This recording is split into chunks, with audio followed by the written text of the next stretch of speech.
تو ہمارا یہ کہنا کہ سارے کے سارے نبی کریم صلی اللہ علیہ وسلم کی سفارش کے دائرے میں آ کر بخش دیے جائیں گے، ایک غلط تصور ہے یہ۔ من مات من امتی لا یشرک باللہ شیئا، ایک تو شرک نہ کر کے گیا ہو اور کچھ بھی شرک نہ کر کے گیا ہو۔ نکرہ تحت النفی آئے تو عموم کا فائدہ دیتا ہے، شیئا نکرہ ہے اور لا نفی ہے، اس کا مطلب شرک کی کوئی بھی قسم لے کر کے اگر وہاں گیا، کوئی کمپرومائز نہیں ہے۔ گناہ کے اوپر اللہ کی مشیت کے اوپر موقوف ہے، وہ اللہ چاہے تو بخش دے، مگر اگر شرک کر کے گیا ہے تو یہ سوچ لے کہ اس کی بخشش ناممکن ہے، بخشا نہیں جائے گا۔ یہی وجہ ہے کہ تمام انبیاء کرام کی دعوت کا نقطۂ آغاز، نقطۂ وسط اور نقطۂ اختتام یہی توحید کا مسئلہ ہے۔ پوری زندگی بتاتے رہے توحید یہ ہے، توحید یہ ہے۔ اگر کہیں ایسا کچھ نظر آیا جو توحید نہیں ہے، شرک کی قبیل سے، فوراً اس پر نکیر کی گئی اور بتایا گیا کہ اس سے باز آ جاؤ، یہ خطرناک چیز ہے، خطرناک چیز ہے یہ۔ تو وہ جو خطیب تھا اس نے رسول اور اللہ کو واو کے ذریعے ذکر کرنے کے بجائے ڈائریکٹ ہما کا صیغہ استعمال کیا، جو دونوں کی نافرمانی کرے۔ ایک نقطہ اور بتاتا ہوں، غالباً امام ابن تیمیہ رحمہ اللہ کے ایک جملے سے مستفاد ہے کہ ذہنوں میں بٹھاؤ اس نقطے کو، کہ غیرت جو ہوتی ہے نا وہ محبت کے تابع ہوتی ہے۔ جملہ ریپیٹ کرتا ہوں، غیرت جو ہوتی ہے وہ محبت کے تابع ہوتی ہے۔ اللہ سے جتنی محبت کرنے والا آدمی رہے گا وہ توحید کے تعلق سے اتنا ہی غیرت مند ہوگا۔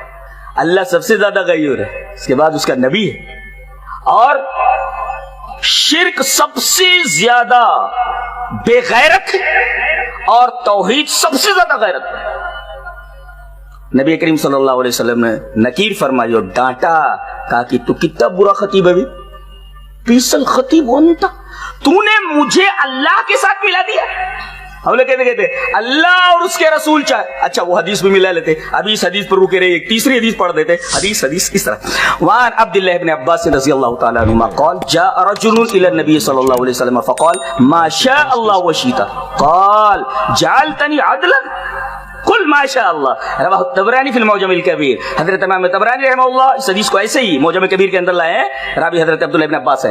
حضرت عبداللہ ابن عباس فرماتے ہیں کہ ایک آدمی نبی کریم صلی اللہ علیہ وسلم کے پاس آیا اور یہ کہنے لگا ما شاء اللہ وشیتا، جو آپ اور اللہ چاہے۔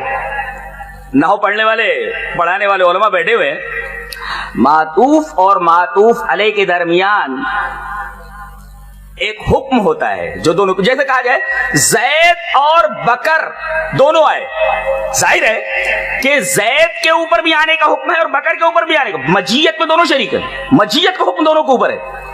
تو اب یہ اگر کہا جائے کہ جو اللہ چاہے اور جو آپ چاہے تو مشیت کے اندر دونوں شریک ہو گئے، گویا کہ اس آدمی نے مشیت میں اللہ کی رسول کو شریک کر لیا۔ نبی کریم صلی اللہ علیہ وسلم نے ڈانٹا، کہا کہ جعلتنی عدلا، تو نے مجھے اللہ کے برابر کر دیا، ایک جگہ ندن ہے، تو نے مجھے اللہ کا شریک بنا دیا۔ حالانکہ اس نے یہی تو کہا تھا جو اللہ چاہے اور آپ چاہیں۔ دیکھیے ایک حکم مشیت کا جو اللہ کے اوپر لگ رہا تھا، وہی حکم واو کے ذریعے نبی کے اوپر لگا دیا گیا، نبی نے فوراً نکیر فرمائی غلط ہے، یہ جملہ اس طرح سے غلط ہے۔